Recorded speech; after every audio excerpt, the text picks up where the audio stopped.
The morning sun cast long shadows across the manicured gardens of Kensington Palace as Prince William strode through the corridors, his footsteps echoing with unusual force against the polished marble floors. Palace staff hurried past, their heads bowed, sensing the tension that seemed to radiate from the future king like heat from a flame. Catherine, the Princess of Wales, sat in her private study, surrounded by correspondence and official documents. Her normally serene expression carried traces of exhaustion, dark circles beneath her eyes telling a story of sleepless nights. She had been dealing with increasing pressure from various quarters of the royal household, but nothing could have prepared her for what was unfolding behind the scenes. The trouble had begun 3 weeks earlier during a private family dinner at Clarence's house. Camilla, the queen consort, had made what appeared to be innocent suggestions about Catherine's public engagements and her approach to royal duties. However, those present noticed the subtle undertones, the carefully chosen words that seemed designed to undermine rather than support. Perhaps Catherine might benefit from taking a step back from some of her more ambitious projects, Camilla had suggested, her voice carrying that particular tone that made even innocent words sound laden with meaning. The monarchy requires a more traditional approach, especially during these challenging times. William had remained silent during that dinner, his jaw tightening imperceptibly as he watched his stepmother's performance. He knew Camilla well enough to recognize the careful orchestration behind her seemingly spontaneous comments. What troubled him most was the way she had looked at Catherine while speaking, as if measuring her reaction, testing her resilience. In the days that followed, strange things began to happen. Catherine's scheduled appearances were mysteriously altered without her knowledge. Important meetings were rescheduled, often leaving her looking unprepared or absent from significant events. Palace staff who had always been responsive to her requests suddenly became evasive, citing new protocols or updated procedures that no one could quite explain. The most disturbing incident occurred during a charity event that Catherine had personally organized for months. She arrived to find that the guest list had been dramatically altered, with several of her key supporters mysteriously uninvited and replaced by individuals more closely aligned with Camilla's circle. The event, which should have been Catherine's triumph, instead became an exercise in damage control as she navigated the social minefield that had been laid in her path. William first became aware of the systematic nature of these incidents when he overheard a conversation between two senior palace officials. They were discussing how certain decisions regarding Catherine's schedule were being made at the highest levels, without consultation with him or Catherine herself. The phrase "Her Majesty feels it would be best" was used repeatedly, but when William inquired directly, he discovered that his father had no knowledge of these decisions. The realization hit him like a physical blow. Someone was using his father's authority, or at least the perception of it, to manipulate Catherine's position within the royal family. The more he investigated, the clearer it became that the trail led directly to Camilla's inner circle of advisors and confidants. Catherine, meanwhile, struggled to understand why her carefully planned initiatives kept encountering unexpected obstacles. She had always prided herself on her thorough preparation and attention to detail, but, suddenly, nothing seemed to go according to plan. The stress began to show in subtle ways, a slight tremor in her hands during public appearances, moments of hesitation that were captured by ever-present cameras and dissected by media commentators. The breaking point came when Catherine discovered that a major patronage she had been promised was being reconsidered. The charity, which focused on early childhood development, one of her most passionate causes, had suddenly received word that their royal patron might need to be someone with more availability. When Catherine contacted them directly, the charity's director seemed confused and embarrassed, mentioning that they had received calls suggesting that the Princess of Wales might be scaling back her commitments. That evening, Catherine sat in their private quarters, holding the letter from the charity. Her hands shook slightly as she read the polite but devastating words that effectively questioned her commitment and reliability. William found her there, staring at the document as if it contained a personal attack rather than a professional disappointment. "They think I'm unreliable," she said quietly, her voice barely above a whisper. 3 years of work with them, and now they think I can't be trusted to fulfill my commitments." William knelt beside her chair, taking the letter from her trembling hands. As he read, his expression darkened with each line. The language was too specific, too targeted to be coincidental. Someone had fed the charity specific concerns about Catherine's changing priorities and new directions in her royal role. For the first time since the incidents began, William allowed himself to fully acknowledge what he had been suspecting. This wasn't a series of unfortunate misunderstandings or bureaucratic mishaps. This was deliberate, calculated, and designed to damage Catherine's reputation and position within the royal family. Someone was conducting a campaign against his wife, using the very institution they both served as the weapon. The question that burned in his mind as he held Catherine close that night was not just who was responsible. He was beginning to have a clear idea about that, but how far they were prepared to go. The attacks had been subtle so far, designed to look like natural consequences of poor planning or changing circumstances. But William recognized the pattern, the systematic way Catherine was being isolated and undermined. As he lay awake that night, listening to Catherine's restless sleep beside him, William made a decision. He would not allow this campaign to continue. Whatever forces were arrayed against his wife, whatever games were being played in the shadows of the palace, he would bring them into the light. The future of the monarchy itself might depend on it, but, more importantly to him, the woman he loved was suffering, and that was something he would not tolerate. The investigation he was about to undertake would reveal truths that would shake the very foundations of the royal household, and the fury that had been building within him would soon find its target. The careful facade of royal unity was about to crack, and, when it did, the reverberations would be felt throughout the entire institution. That William's investigation began in the most unlikely place, the palace kitchen. Over the years, he had learned that the staff who prepared meals and served tea often overheard conversations that others assumed were private. Mrs. Henderson, the head cook who had served the royal family for over 2 decades, had always been fond of both William and Catherine, often going out of her way to prepare Catherine's favorite pastries when she noticed the princess looking particularly stressed. On a quiet Tuesday morning, William found Mrs. Henderson in the kitchen garden, selecting herbs for the day's meals. Her weathered hands moved expertly among the plants, but William noticed the tension in her shoulders when she saw him approaching. "Your Royal Highness," she said, straightening up with a respectful nod. "Is there something I can prepare for you?" William shook his head, glancing around to ensure they were alone. "Mrs. Henderson, I need to ask you something in confidence. Have you noticed anything unusual lately? Any changes in how things are done around here?" The older woman's face creased with worry. She had been dreading this conversation, knowing that eventually someone would ask the questions she had been hoping to avoid. Her loyalty to the royal family ran deep, but she had also grown genuinely fond of Catherine over the years. "Well, sir," she began hesitantly, "there have been some changes to the usual routines. Different people giving instructions, sometimes contradicting what we were told earlier." William encouraged her to continue, and, slowly, the story emerged. Mrs. Henderson described how new protocols had been introduced for Catherine's meals and refreshments during events. There were specific instructions about timing, about what should be served when, and, most disturbingly, about which staff members were permitted to interact directly with the Princess of Wales. "They told us it was for security reasons," Mrs. Henderson explained, "but it seemed odd. Lady Patricia has been working with Her Royal Highness for years, knows exactly how she likes her tea prepared for different occasions. Suddenly, we're told that only certain people can handle the princess's requests." As William pressed for details, a disturbing picture began to emerge. The new protocols weren't random.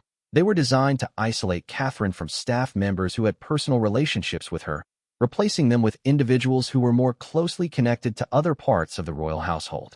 It was subtle but systematic, cutting Catherine off from the informal support network that had helped her navigate royal life. The conversation was interrupted by the arrival of James Morrison, one of Camilla's private secretaries. He appeared surprised to find William in the kitchen garden, his smooth smile not quite reaching his eyes as he approached. "Your Royal Highness, I was looking for Mrs. Henderson. There are some adjustments needed to this afternoon's arrangements." William watched carefully as Morrison delivered his instructions, noting how the man's tone changed when addressing the kitchen staff compared to how he had greeted William himself. There was an assumption of authority that seemed to extend beyond his official role, and Mrs. Henderson's submissive response suggested that such interactions had become routine. After Morrison left, William asked Mrs. Henderson about the man's regular presence in areas that seemed outside his normal responsibilities. Her discomfort was obvious as she explained that several of Camilla's staff had been taking increasingly active roles in managing aspects of palace operations that traditionally fell under different jurisdictions. "It's not my place to question these things, Your Royal Highness," she said quietly. "But it has made things confusing for those of us trying to do our jobs properly." William's next stop was the Palace Communications Office, where he had arranged to meet with Sarah Collins, the deputy press secretary who handled much of Catherine's public relations. Sarah had worked with Catherine for 3 years and had developed an instinctive understanding of how to present the princess's work in the most favorable light. Sarah's office was smaller than those of the senior communications staff, tucked away on an upper floor where the constant buzz of activity was muted. When William arrived, he found her surrounded by newspapers and printouts, her usually immaculate appearance slightly disheveled. "Sarah, I need your honest assessment of how Catherine's public image has been managed recently," William said, settling into the chair across from her desk. Sarah's relief at being asked directly was palpable. For weeks, she had been struggling with decisions that seemed to undermine her work, watching carefully crafted communication strategies being altered at the last minute by instructions from senior staff. "Sir, I have to be honest. There have been significant challenges," she began.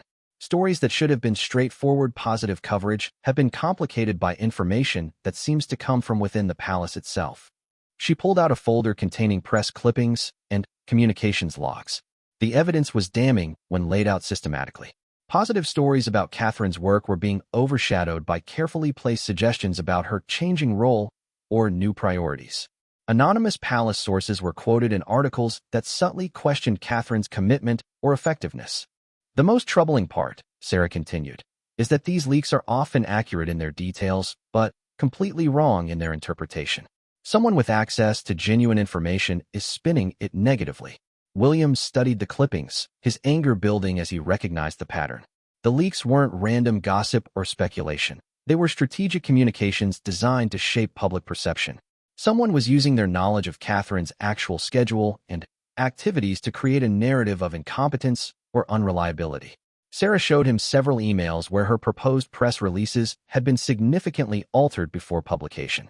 Positive language was toned down, achievements were minimized, and subtle suggestions of controversy were inserted. When Sarah had questioned these changes, she was told they came from senior levels and reflected current strategic thinking. "Have you been able to trace where these editorial changes are coming from?" William asked. Sarah shook her head, but her expression suggested she had suspicions. "The instructions come through the senior communications director, but when I've tried to discuss them with him, he seems as confused as I am. He mentions receiving guidance from senior royal household advisors, but he can't or won't be more specific." The picture that emerged from William's conversations with staff members throughout the palace was consistent and troubling.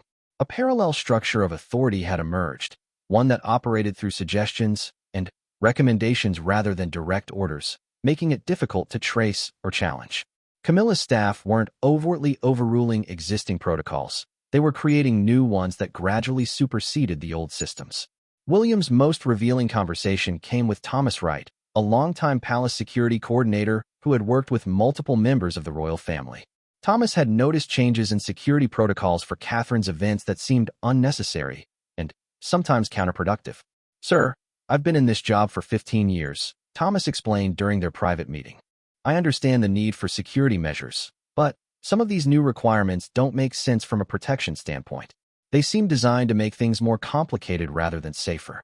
Thomas described how Catherine's security details had been altered for several recent events, creating situations where she appeared less prepared or less supported than usual.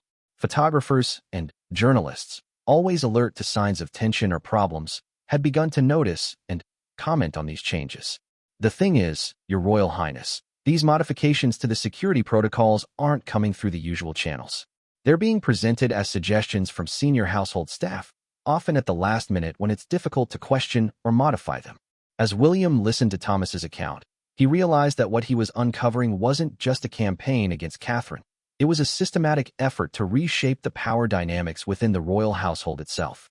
The attacks on Catherine were a means to an end, a way to establish new hierarchies and influence structures that would benefit certain individuals and their allies. That evening, William sat in his study reviewing everything he had learned. The evidence was circumstantial, but overwhelming in its consistency.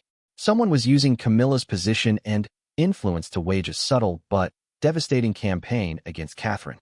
The methods were sophisticated enough to maintain plausible deniability while being effective enough to cause real damage to Catherine's position and reputation. The question that remained was confrontation. William knew that bringing these accusations into the open would create a crisis within the royal family. But allowing the campaign to continue would eventually destroy Catherine's effectiveness and possibly her health.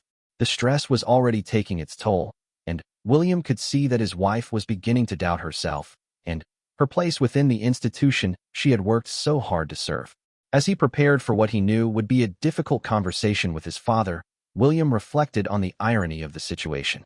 The monarchy's greatest strength, its tradition of discretion and behind-the-scenes management, was being used as a weapon against one of its most valuable members.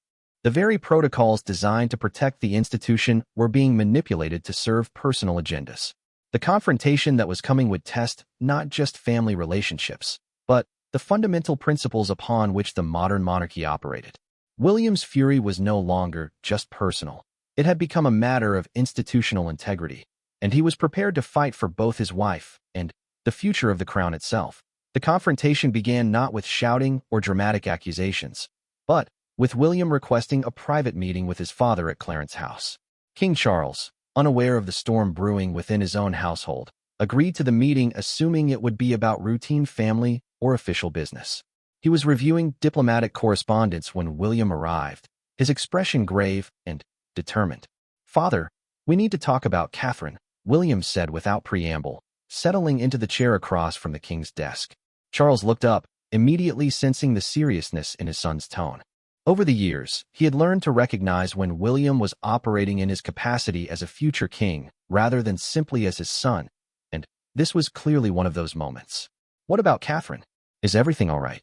Charles asked, setting aside his papers and giving William his full attention. William had spent hours preparing for this conversation, knowing that he needed to present his concerns in a way that would be taken seriously without immediately triggering defensive reactions. He began by outlining the pattern of incidents that had been affecting Catherine's work and reputation, carefully documenting each event and its impact. As William spoke, Charles's expression grew increasingly troubled. He had been vaguely aware that Catherine seemed more stressed lately, but he had attributed it to the natural pressures of royal life and her increasing responsibilities. The systematic nature of what William was describing painted a very different picture. "Are you suggesting that these incidents are deliberate?" Charles asked, his voice carrying a note of disbelief. William pulled out the folder he had prepared, containing documentation from his conversations with palace staff, copies of communications that had been altered, and a timeline showing the correlation between Catherine's problems and certain personnel changes within the royal household. "Father, someone is conducting a campaign against Catherine using the royal household's own systems and protocols. The evidence points to coordination and planning, not random mishaps or bureaucratic confusion." Charles studied the documents, his face growing pale as he recognized names and incidents that he should have been informed about, but wasn't. The realization that significant decisions affecting his daughter-in-law were being made without his knowledge or approval was deeply disturbing. "Who do you believe is responsible for this?" Charles asked, though his tone suggested he was beginning to suspect the answer. This was the moment William had been dreading. Accusing Camilla directly would force a crisis that could tear the family apart, but the evidence clearly led in that direction. He chose his words carefully, presenting the facts while allowing his father to draw his own conclusions. "The trail leads to senior household staff who work closely with Camilla. Whether she's directing these actions or they're being taken in her name without her knowledge is something only you can determine." The silence that followed was heavy with implication. Charles had always tried to balance his love for Camilla with his responsibilities as a father and king, but he had never been forced to confront a situation where those loyalties might be in direct conflict. "I find it hard to believe that Camilla would deliberately harm Catherine," Charles said slowly, but his voice lacked conviction. "However, I cannot ignore what you're showing me." William leaned forward, pressing his advantage. "Father, I'm not asking you to take my word for this. I'm asking you to investigate independently. Talk to the staff members I've mentioned. Review the communications logs. Look at the pattern of decisions that have been made in your name without your direct involvement." Charles agreed to conduct his own investigation, but William could see the conflict in his father's eyes. The king was being forced to choose between his wife and his son, between personal loyalty and institutional responsibility. It was a position no one should have to face, but the monarchy's survival sometimes demanded such impossible choices. The investigation that followed was swift but thorough. Charles spoke privately with key palace staff, reviewed communications records, and examined the decision-making processes that had been affecting Catherine's work. What he discovered confirmed William's worst suspicions and exceeded even his own fears about the extent of the manipulation. The confrontation with Camilla took place 3 days later in the private sitting room at Clarence's house. Charles had requested the meeting, ostensibly to discuss routine household matters, but Camilla sensed immediately that something was wrong. Her husband's demeanor was cold and formal, lacking the warmth that usually characterized their private interactions. "Camilla, I need to discuss some concerns that have been brought to my attention regarding Catherine and the management of her royal duties," Charles began, his voice carefully controlled. Camilla's reaction was telling. Instead of surprise or confusion, her first response was defensive. If William has been complaining about the way things are handled, perhaps he should consider that Catherine might need more guidance in managing her responsibilities effectively. Charles had hoped for denial or genuine surprise at the accusations. Camilla's immediate assumption that William was behind the concerns, and her quick move to criticize Catherine's competence, confirmed much of what he feared. "This isn't about Catherine's competence," Charles said quietly. "This is about systematic interference with her work by members of your staff, acting either on your instructions or in your name." The conversation that followed was painful and revelatory. Camilla didn't deny the actions that had been taken, but she justified them as necessary corrections to what she saw as Catherine's misguided approach to royal duties. In her mind, she was protecting the monarchy from Catherine's modern ideas and inappropriate initiatives. "Catherine doesn't understand the traditions and protocols that have served this family for centuries," Camilla argued. "Someone needs to provide proper guidance, and if you won't do it, then others must step in." Charles realized with growing horror that Camilla genuinely believed she was acting in the monarchy's best interests. She had convinced herself that undermining Catherine was a form of institutional protection, a way of maintaining proper standards and hierarchies within the royal household. "Camilla, you had no authority to make these decisions," Charles said, his voice rising despite his efforts to remain calm. "You've damaged Catherine's reputation, undermined her effectiveness, and created chaos within our own household. How can you possibly justify that?" Camilla's response revealed the depth of her miscalculation. She had assumed that Charles would eventually side with her, that his loyalty to her would outweigh his concern for Catherine. She had underestimated both his sense of justice and his commitment to the institutional integrity of the monarchy. "I thought you would understand," she said, her voice taking on a pleading tone. "Catherine is too headstrong, too independent. She needs to learn her place within the family hierarchy." Those words sealed Camilla's fate in Charles's eyes. The monarchy had evolved beyond the rigid hierarchies she was trying to enforce, and her inability to accept that evolution made her a liability rather than an asset to the institution. Meanwhile, William was dealing with the aftermath of his revelation to Catherine about what had been happening.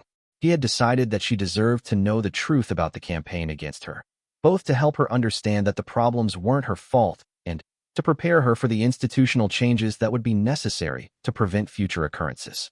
Catherine's reaction was a mixture of relief and anger. Relief that she wasn't losing her ability to perform her duties effectively, and anger that someone had deliberately sabotaged her work and reputation. The betrayal felt personal, even though she understood it was primarily political. "How long has this been going on?" she asked, reviewing the evidence that William had gathered. "At least 3 months, possibly longer," William replied. "The early incidents were subtle enough that we didn't recognize the pattern until the attacks became more direct."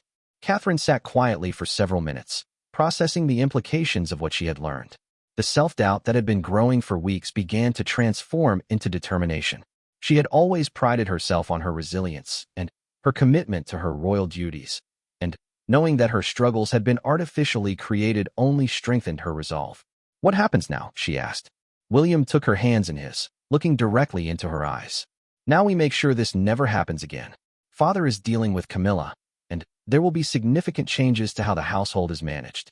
But, more importantly, you need to know that I will never allow anyone to treat you this way again." The promise in William's voice carried the weight of his future authority as king. Camilla's actions had not only harmed Catherine but had also created a precedent that William was determined to prevent from being repeated. The next phase of the crisis would involve restructuring the royal household to ensure that such abuse of authority could never occur again. As news of the investigation began to spread through the palace, staff members who had been uncomfortable with the changes but afraid to speak out began to come forward with additional information. The scope of Camilla's influence over day-to-day operations was more extensive than anyone had realized, and the damage to institutional morale was significant. The stage was set for a confrontation that would reshape the royal household and establish new boundaries for the exercise of power within the monarchy. William's fury had evolved from personal anger to institutional reform, and the changes that were coming would echo through the halls of the palace for years to come. The palace had never seen anything quite like the meeting that took place in the king's private conference room on that gray Thursday morning. Present were King Charles, Prince William, Catherine, and Sir Clive Alderton, the king's private secretary. Notably absent was Camilla, though her influence hung over the proceedings like a shadow. Charles had spent sleepless nights weighing his options, consulting with constitutional experts and longtime palace advisors about how to handle a situation that threatened both family unity and institutional stability. The evidence against Camilla was overwhelming, but the political implications of taking action against the queen consort were staggering. "We are facing an unprecedented situation," Charles began, his voice heavy with the weight of his decisions. "The actions taken by certain members of this household have compromised our institutional integrity and created a crisis of confidence that extends far beyond family relationships." William sat rigidly in his chair, his jaw set with determination. The fury that had been building for weeks had crystallized into cold resolve. He was no longer just defending his wife. He was defending the principles upon which the modern monarchy must operate. Catherine, despite everything she had endured, maintained her composure. She had chosen to wear one of her most formal outfits, a navy blue dress that conveyed both dignity and authority. Her presence in the room was a statement in itself. She would not be marginalized or dismissed. Sir Clive had prepared a comprehensive briefing on the constitutional and practical implications of the situation. As he outlined the various options available to the king, the complexity of the challenge became clear. Any action taken against Camilla would become public eventually, but the alternative, allowing the situation to continue, was equally untenable. "Your Majesty," Sir Clive said carefully, "the damage to the Princess of Wales's position has been significant, but it is not irreparable. However, restoring confidence in the household's management will require substantial changes and clear consequences for those responsible." Charles turned to Catherine, his expression filled with regret and determination.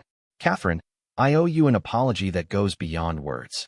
The treatment you have received is unacceptable and reflects a failure of my leadership. I want you to know that measures are being taken to ensure this never happens again." Catherine's response was measured but firm. "Your Majesty, I appreciate your words, but what I need to know is that the institution I have dedicated my life to serving will be protected from future manipulation. This isn't just about me. It's about the integrity of the monarchy itself." Her words carried surprising authority, and William felt a surge of pride at his wife's strength. Despite everything she had endured, Catherine was thinking beyond her personal grievances to the broader implications for the royal family's future. The discussion that followed was frank and sometimes painful. Charles had to confront the reality that his wife had systematically undermined his daughter-in-law, using the very systems and protocols designed to protect the monarchy as weapons against one of its key members. The betrayal was both personal and institutional. "Father," William said during a particularly tense moment, "the question we have to answer is whether the monarchy serves the people or serves the personal agendas of individuals within it. Camilla's actions suggest she believes the institution exists to maintain her status rather than to serve the nation." Charles winced at his son's words, but he couldn't dispute their accuracy. Camilla's justifications for her actions had revealed a fundamental misunderstanding of the monarchy's role in modern society. Her attempts to enforce traditional hierarchies had actually damaged the institution she claimed to be protecting. Sir Clive presented several scenarios for moving forward, each with different implications for the royal family and the broader monarchy. The most dramatic option involved publicly acknowledging the problems and announcing significant changes to the household structure. The most conservative approach focused on internal reforms without public acknowledgement of the specific issues. "We need to consider the public interest," Charles said thoughtfully. "The people deserve to have confidence in our institution, and that confidence has been shaken by these events, whether they know the details or not." William leaned forward, his voice intense with conviction. "The public has noticed changes in Catherine's effectiveness and presentation. They've seen the subtle undermining through press coverage and public appearances. We have a choice. We can acknowledge that problems existed and show that we've solved them, or we can hope that the damage goes away on its own. Catherine spoke up for the first time since the formal proceedings began. Your Majesty, I believe the monarchy is strong enough to acknowledge mistakes and demonstrate accountability. The alternative is allowing doubt and speculation to fester, which serves no one's interests. Her words carried particular weight because she was the injured party, suggesting a course of action that would inevitably bring her personal ordeal into public scrutiny. It was a demonstration of institutional loyalty that impressed everyone in the room. The decisions that emerged from that meeting would reshape the royal household in fundamental ways. Charles announced that there would be a comprehensive review of all household procedures and protocols, led by an independent panel that included constitutional experts and management professionals from outside the royal circle. More significantly, Camilla's role in household management would be dramatically curtailed. While she would retain her ceremonial duties as queen consort, her influence over operational decisions and personnel matters would be eliminated. Several of her closest advisors would be reassigned or asked to leave their positions entirely. The meeting concluded with Charles making a personal commitment to William and Catherine. You have my word that no member of this family will ever again be subjected to the kind of systematic undermining that Catherine has endured. The protocols we establish will protect all family members from political manipulation and personal vendettas. In the days that followed, the changes began to take effect with surprising speed. Staff members who had been uncomfortable with the toxic atmosphere that had developed began to come forward with information and suggestions for improvement. The palace, which had been operating under a cloud of tension and mistrust, began to feel more like the collaborative institution it was meant to be. Catherine's schedule was reviewed and restored to reflect her actual priorities and commitments rather than the artificial constraints that had been imposed. Her staff was expanded to include individuals chosen for their professional competence rather than their political loyalties. The communication strategy around her work was completely overhauled to ensure accurate and supportive coverage. William took an active role in implementing the changes, working closely with his father to establish new oversight mechanisms that would prevent future abuse of authority. The experience had taught him valuable lessons about institutional management that would serve him well when he became king. The most difficult aspect of the reforms involved dealing with Camilla herself. Charles had to navigate the delicate balance between his personal relationship with his wife and his responsibilities as king. The conversations between them were private, but staff members noticed that Camilla's presence in operational meetings became virtually non-existent. One particularly telling incident occurred when Camilla attempted to override a decision about Catherine's upcoming engagement schedule. She was politely but firmly informed that such matters were no longer within her purview, and her protests were met with reference to the new protocols that Charles had personally approved. The psychological impact on Catherine was profound. The self-doubt and stress that had been building for months began to fade as she saw concrete evidence that the institution was capable of protecting its members from internal manipulation. Her confidence returned, and with it came renewed enthusiasm for her royal duties. William watched his wife's transformation with deep satisfaction. The woman who had seemed exhausted and uncertain just weeks earlier was now approaching her work with renewed vigor and creativity. The artificial constraints that had been hampering her effectiveness were gone, replaced by genuine support and collaboration. Perhaps most importantly, the crisis had established a precedent that would protect future generations of royals from similar treatment. The protocols that emerged from the review process included specific safeguards against the kind of systematic undermining that Catherine had experienced, creating a more professional and accountable royal household.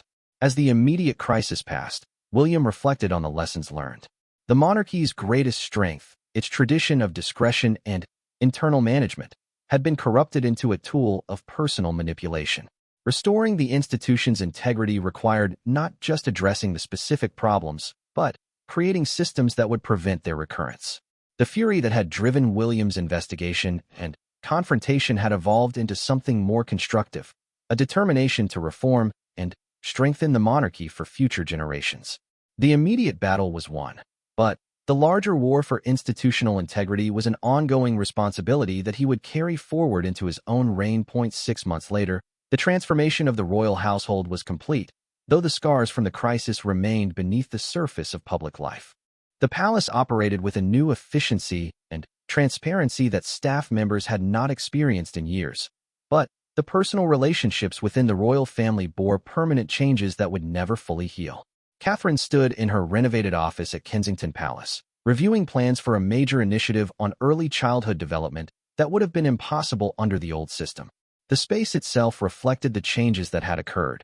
Gone were the formal, intimidating furnishings that had characterized royal workspaces for generations, replaced by a more collaborative environment designed to facilitate genuine productivity rather than ceremonial appearances. Her staff had grown both in size and competence, carefully selected for their professional abilities rather than their connections to various palace factions. The atmosphere was one of purpose and enthusiasm, a stark contrast to the tension and uncertainty that had previously characterized her working environment. William entered the office carrying 2 cups of tea, a small gesture that would have been unthinkable under the old protocols where such tasks were always delegated to staff. The informality reflected deeper changes in how the royal household operated, less rigid hierarchy, more focus on actual effectiveness in serving the public. The response to your childhood development proposal has been extraordinary, he said, settling into the chair across from her desk. Parliament is eager to support it, and the media coverage has been uniformly positive. Catherine smiled, but William could see traces of the wariness that now colored her approach to royal duties. The experience of systematic undermining had taught her to be more cautious about trusting institutional support, even when it appeared genuine and enthusiastic. It helps that people are actually working toward the same goals now, she replied. When everyone is pulling in the same direction, it's amazing what can be accomplished. The reference to their previous struggles was subtle but pointed. Both William and Catherine had been changed by the crisis, becoming more protective of their institutional space, while also more determined to use their positions effectively. The innocence that had characterized their early years as working royals was gone, replaced by a more sophisticated understanding of palace politics and power dynamics. Charles had also been transformed by the events. The king who had once tried to balance competing factions within his household now operated with clearer authority and more decisive leadership. The crisis had forced him to choose between personal loyalty and institutional responsibility, and having made that choice, he seemed more confident in his role. The most visible change was in his relationship with Camilla. While they remained married and continued to appear together at public functions, the easy partnership that had characterized their early years as king and queen consort had been replaced by a more formal, carefully managed relationship. Camilla's role had been reduced to ceremonial duties, with no involvement in operational decisions or household management. The transition had not been smooth. Camilla had initially resisted the limitations placed on her authority, attempting to work around the new protocols through personal relationships and informal influence. However, the institutional changes were too comprehensive and too well-designed to be easily circumvented. The breaking point came when Camilla attempted to influence the guest list for a major state dinner, trying to exclude individuals who had supported Catherine during the crisis. Charles's response was swift and decisive, a private conversation that staff members could hear through closed doors, followed by a formal memo clarifying that all diplomatic and ceremonial decisions would be made exclusively through official channels. After that incident, Camilla's acceptance of her reduced role became complete, though the resentment never fully disappeared. She continued to perform her public duties professionally, but the warmth and enthusiasm that had once characterized her approach to royal life had been replaced by a more mechanical execution of required tasks. The impact on family dynamics was profound and permanent. Christmas at Sandringham that year was a carefully choreographed event designed to maintain appearances while managing the underlying tensions. Conversations were polite but guarded, with none of the easy familiarity that had previously characterized family gatherings. William and Catherine had become more protective of their children's exposure to extended family politics, creating clearer boundaries around their private family life. The lesson that even trusted family members could become threats to institutional stability was not one they would forget, and it influenced how they prepared their children for their future roles. The public gradually became aware that changes had occurred within the royal household, though the specific details remained private. Catherine's increased effectiveness and confidence were obvious to anyone who followed royal activities closely, and commentators began to note the more professional and coordinated approach to royal communications and event management. Several staff members who had left during the transition period eventually spoke to journalists about the toxic atmosphere that had previously existed, though they were careful not to identify specific individuals responsible for the problems. These accounts helped explain the improvements that the public could observe without creating a direct scandal for the royal family. The long-term implications of the crisis extended far beyond the immediate personnel changes. William had gained valuable experience in institutional management and political navigation that would serve him well as king. He had learned that effective leadership sometimes required making difficult decisions that damaged personal relationships, but protected institutional integrity. Catherine emerged from the experience as a more formidable figure than she had been before. The systematic attack on her position had strengthened rather than weakened her resolve, and her successful navigation of the crisis had established her credibility within the royal household and beyond. She was no longer seen as simply William's wife or a decorative addition to the royal family, but as a substantial figure in her own right. The protocols established during the reforms became a model for other royal households facing similar challenges. The balance between traditional monarchy and modern management techniques proved to be both practical and politically sustainable, creating a more professional and accountable institution without sacrificing the ceremonial dignity that the public expected. Perhaps most importantly, the crisis had established clear consequences for abuse of authority within the royal household. Future generations would operate under systems designed to prevent the kind of systematic undermining that Catherine had experienced, creating a more stable and productive environment for all family members. As William and Catherine prepared for a major overseas tour that would showcase Britain's diplomatic priorities, they reflected on how much had changed since the dark days of the previous year. The tour itself was a demonstration of their renewed effectiveness, carefully planned, professionally executed, and designed to achieve specific foreign policy objectives rather than simply fulfill ceremonial obligations.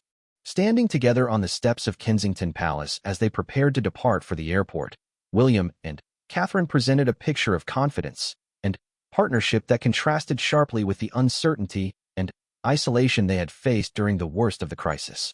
The institution they served had been tested and strengthened, and they had emerged from the experience as more capable and determined leaders. The fury that had driven William's investigation and confrontation had ultimately served a constructive purpose, protecting both his family and the monarchy itself from forces that threatened to corrupt its fundamental mission. The personal cost had been significant, but the institutional benefits would last for generations. As their car pulled away from the palace, Catherine looked back at the building that had been both the site of her greatest professional challenges and her ultimate vindication. The monarchy would continue to evolve and face new challenges, but the crisis they had survived had established important precedents for protecting institutional integrity while maintaining family unity. The future held promise for a more professional, accountable, and effective royal household, one that would serve both the crown and the people with greater distinction than ever before.